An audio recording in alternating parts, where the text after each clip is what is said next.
I sank back in my old, creaking chair and let my eyes wander over the room. My thoughts spun like a runaway train as I took in everything around me.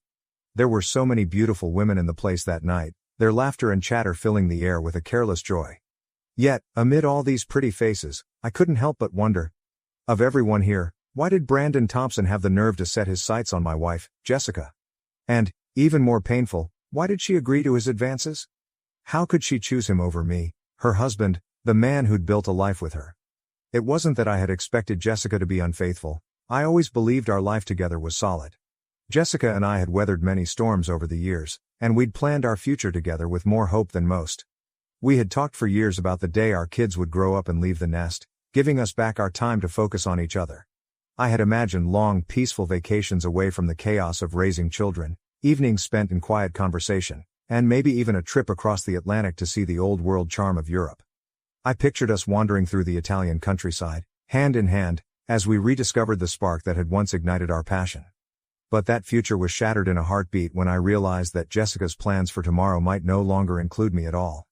I felt the sting of betrayal deep in my gut, like a bitter medicine I never wanted to swallow. In that moment, any sorrow I might have felt evaporated, replaced by a seething anger that coursed through my veins. I must have looked like a ticking time bomb, because the worried glances from my buddies around the table made it clear that something was very wrong. Kate, always the sensitive one, leaned in with a tremulous voice and asked, "Jim, are you okay?" I couldn't answer her properly because all I could think about was the absurdity of the situation. Across the dimly lit dance floor, in a quiet booth at the far end of the room, I spied a group of 4 stunning young women laughing and sipping on their drinks. Their carefree smiles and effortless charm only deepened my confusion. Of all the women in the room, why hadn't Brandon picked one of them instead of Jessica? The more I pondered it, the more ridiculous it seemed. I stared at the quartet for a long, heavy moment before, without warning, an uncontrollable laugh burst out of me, a deep, wild, almost hysterical laugh that echoed in the silence around me. Heads turned, eyes widened, and the entire table fell into a stunned hush. I didn't stop. The laughter carried on until I had tears streaming down my face and a crooked grin plastered on my face. In that moment, I realized something profound. My life had just been flipped upside down. In one swift, bewildering moment, I accepted the reality that I was no longer married. The rules of our commitment no longer applied to me. I was free to choose my own path, even if that path was littered with the broken pieces of what we once had. It hurt, sure, but the pain had transformed into a fierce kind of liberation. I wasn't going to sit around and mourn a lost future when I could be seizing every moment of the new life that was thrust upon me. The table's silence was almost deafening as I pulled off my wedding ring and slid it over to Kate. I pressed it into her palm and said, "When you see Jessica, give this to her. I'm done waiting around." My voice was steady, cold even, as if reciting a final command. I stood up abruptly, tossed a $10 bill on the table with a casual flick of my wrist, and declared, "This is for my drink. Since you all seem to cheer on Jessica's betrayal, you can pick up the rest." My so-called friends called out after me as I strode away, but I didn't slow down to look back. Outside the club, the cool night air hit me like a wave.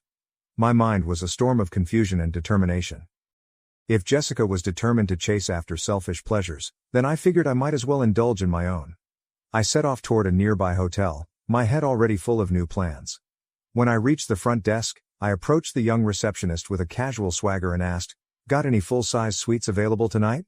She looked up at me with a mix of surprise and sympathy. "I'm sorry, sir, but we're fully booked. The only room we have open is the honeymoon suite. It's a bit more upscale if you're interested." I smiled wryly. "That works for me, I'll take the honeymoon suite." I didn't care if it was a little extra. When she hesitated, adding, "Just so you know, since it's so late, we can't keep your current room available for tonight," I just shrugged. "No problem. I'll pay for both. Jessica can keep the old room, I'll have the suite." The receptionist studied me for a moment, clearly trying to piece together the puzzle of my sudden change of plans. "I thought you were doing something special for your wife tonight," she said softly.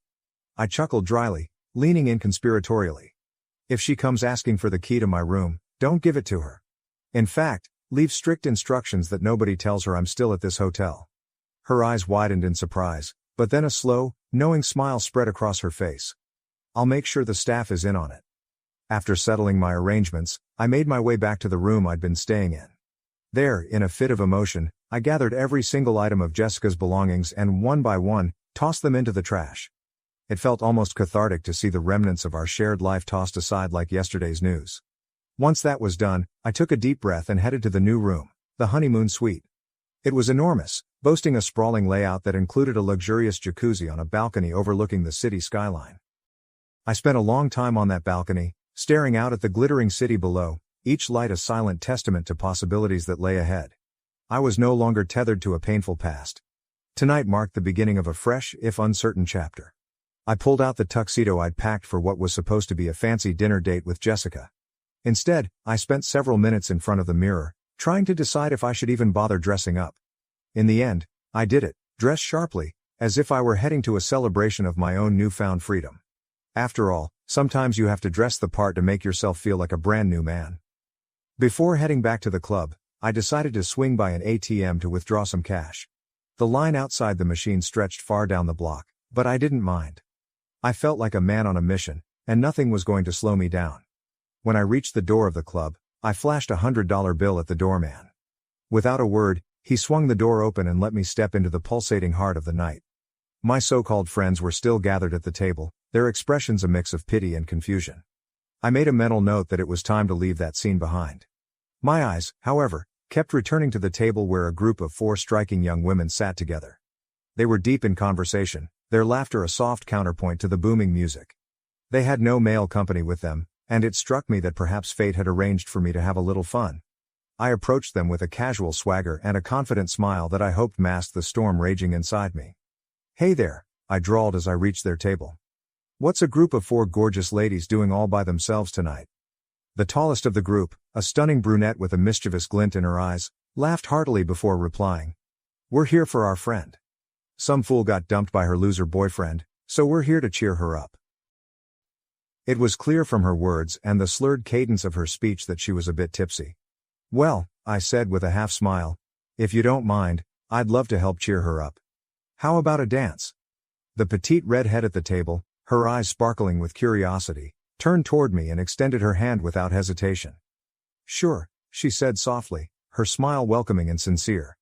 As we stepped onto the dance floor, I tried to make small talk to ease the tension of the moment. "I'm Jim," I introduced myself, genuinely curious about her despite everything that had happened that night. "What's your name?" She replied in a gentle tone. "I'm Ashley." "Nice to meet you, Ashley," I said, trying to inject some humor into the situation. "It's a mystery how any guy could let go of someone as fine as you." She rolled her eyes playfully and said, "Well, because he was an idiot." I laughed, feeling that familiar spark of shared humor. We moved to the slow rhythm of a new song playing in the background. As we swayed together on the dance floor, I learned that Ashley was a nursing student, driven by a passion for helping others. The conversation flowed as naturally as the music, and soon I felt a growing connection with her, one that was raw, real, and unburdened by the weight of my previous life. When the tempo slowed further and the lights dimmed, she pressed a little closer, her warm breath tickling my ear as she whispered, "Jim, are you married?" I hesitated for a moment before answering, "No, not anymore. Jessica and we broke up." Her eyes widened slightly as she recalled the earlier commotion. "Was it because of that Brandon fella who was dancing with her? I heard she disappeared right after that." I managed a wry smile. "You caught that, huh?" I replied, the irony not lost on me. "I think you just discovered that our breakup happened at the exact moment I decided to walk away." Ashley's smile deepened into something tender and understanding. As we continued to dance, the world around us seemed to blur into a haze of flashing lights and echoing music. It felt like, for the first time in a long while, I was truly feeling something good. When the slow tune finally faded out, Ashley led me back to her table, where her friends were still gathered. "I know we agreed that no guys should be at our table," she said to her group, her tone laced with both mischief and earnestness. "But I want Jim to stick around a little longer." One of her friends, a lively brunette with a playful smirk, raised an eyebrow. "I don't know, we did set a rule," she teased. I grinned in response, saying, "How about I make it up to you all by buying a couple of bottles of champagne?" After a brief moment of feigned deliberation, another friend, a sunny blonde with a twinkle in her eye, murmured, "I guess a deal's a deal." Ashley's eyes sparkled as she added, "We even saw Brandon leave with his latest conquest tonight." In unison, the other women joked, "Yeah, not a damn thing." As the night deepened and the champagne flowed freely, I found myself settling into this unexpected new chapter of my life. I made introductions, learning that the other women were named Brittany, Emily, and Amanda, each one of them also studying nursing like Ashley. It wasn't long before we raised our glasses in a toast. "To hell with it," Ashley declared, clinking her glass against mine with infectious enthusiasm. "Tonight, you're with me." And in that moment, as our glasses chimed and our laughter mingled with the club's pulsating beat, I realized that my new life was just beginning. I don't remember exactly when the sadness turned into anger or when the final ties of a failed marriage dissolved away. All I knew was that I was finally free from a life that no longer served me. Jessica's betrayal had stung, but it also unshackled me. I was free to explore, to feel, to live without the constant compromise of someone who no longer valued what we once had. I began to see the world in a different light, noticing details I'd overlooked for years. The cool breeze on a warm night, the intricate dance of shadows on the club's walls, the soft murmur of conversations around me. It was as if every sound and every smile held the promise of a new beginning. After that first dance with Ashley, I took my time getting to know each of these remarkable women. We spent hours talking about life, love, and our dreams for the future. With every laugh and every shared secret, I felt the heavy burden of the past lighten on my shoulders. I recalled the countless nights spent planning our future together, and now I realized that perhaps those plans were never meant to be. Jessica had chosen a different path, and it was time for me to choose mine. Later that night, after the club's neon lights gave way to the quiet whispers of midnight, I wandered back to my hotel suite.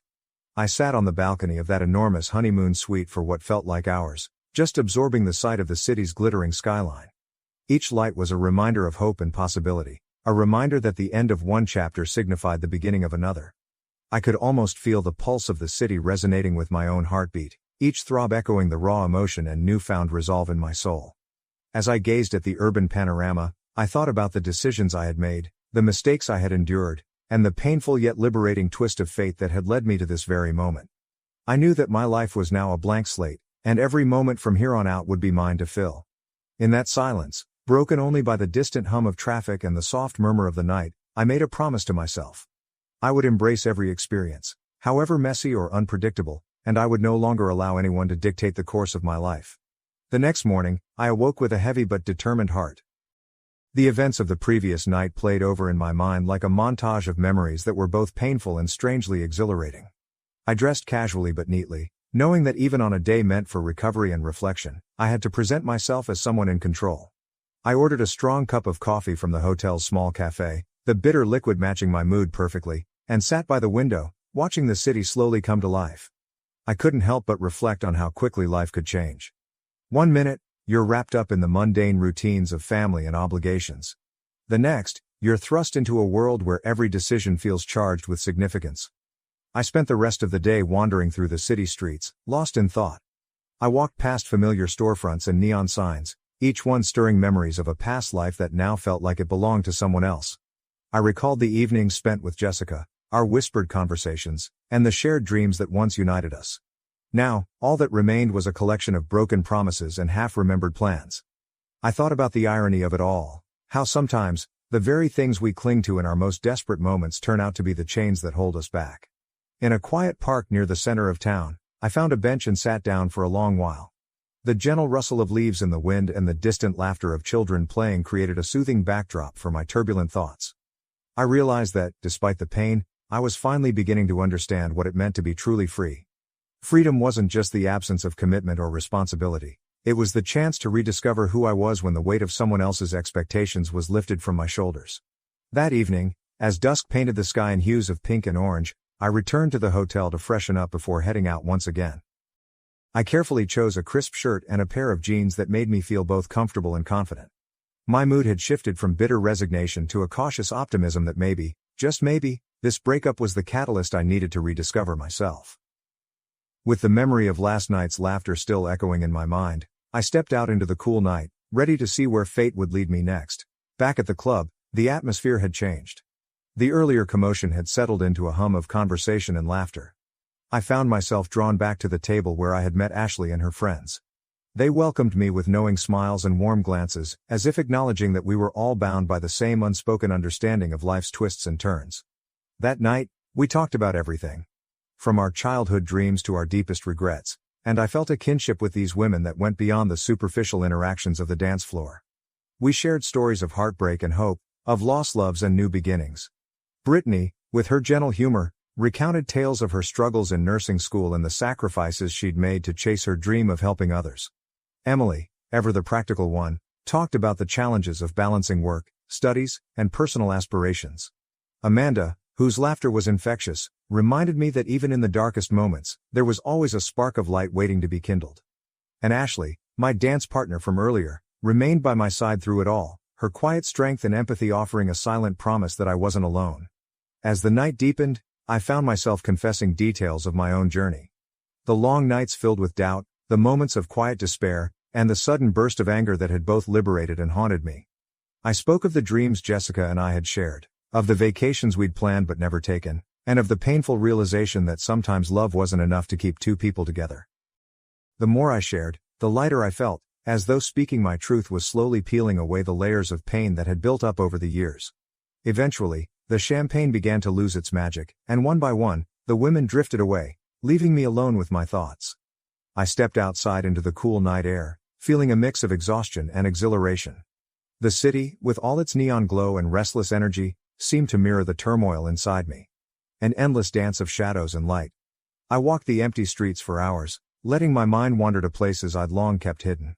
I knew that the road ahead would be long and uncertain, but for the first time in a very long time, I felt ready to embrace whatever lay in store. Over the next several days, I found myself revisiting every corner of the city. I took long walks in the early mornings when the world was quiet and the rising sun painted the sky in soft pastel colors. I spent afternoons in small, out-of-the-way coffee shops, scribbling down thoughts in a worn leather journal. I even took a detour to the old neighborhood park, where I sat for hours watching families enjoy the simple pleasures of life.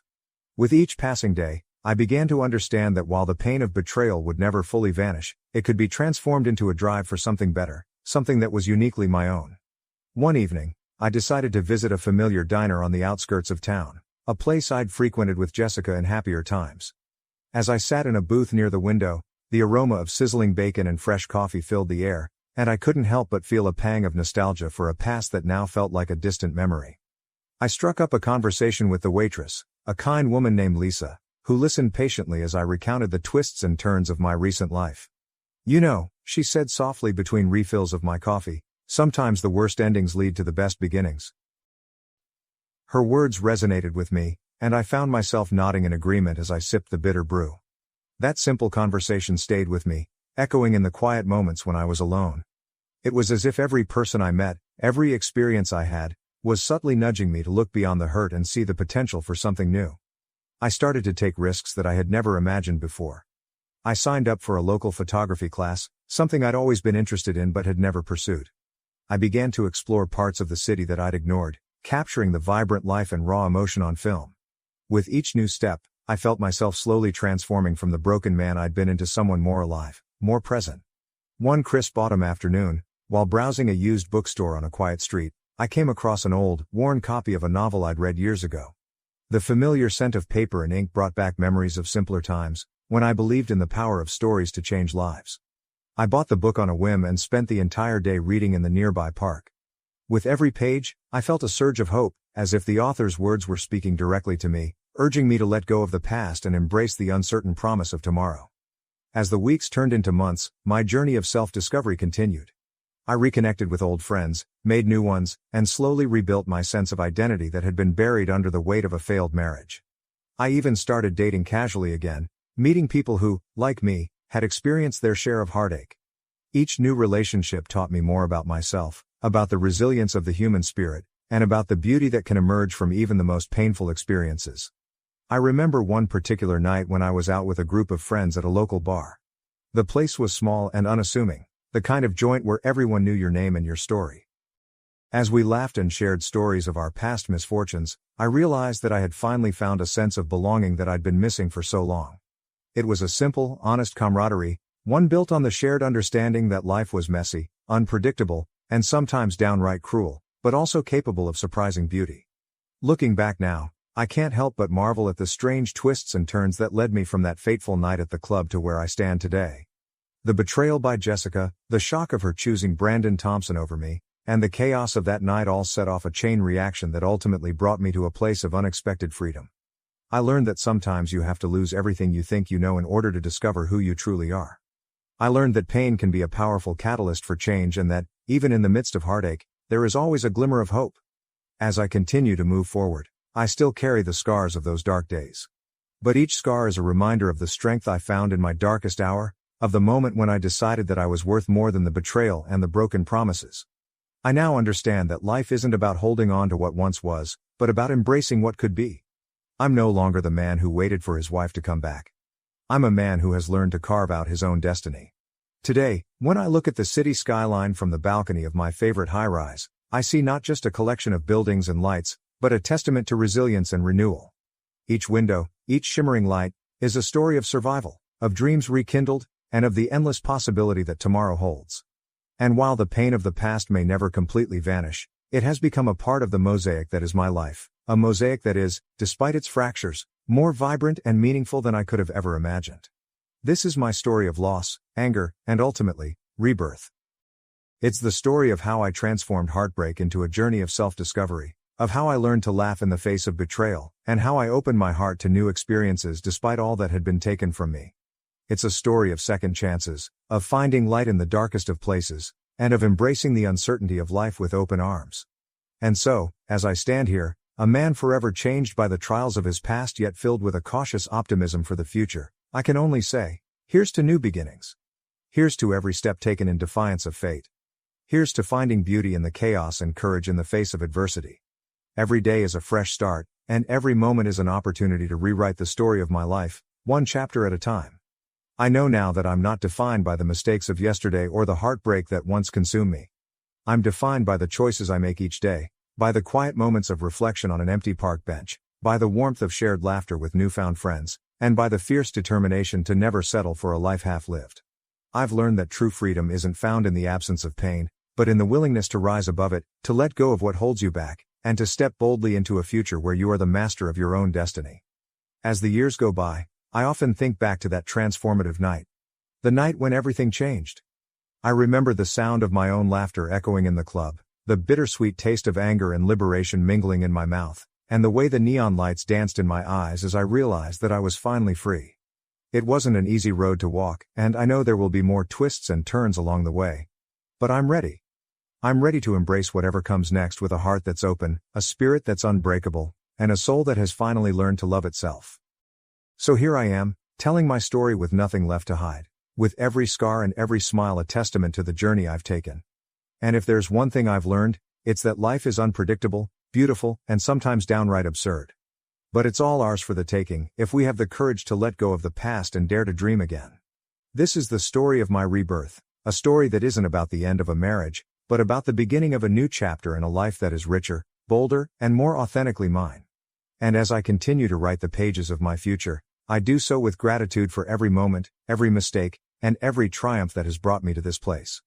Because in the end, it's not the failures that define us, but the way we rise after we fall, the way we learn to love ourselves anew, and the way we find hope even in the darkest of nights.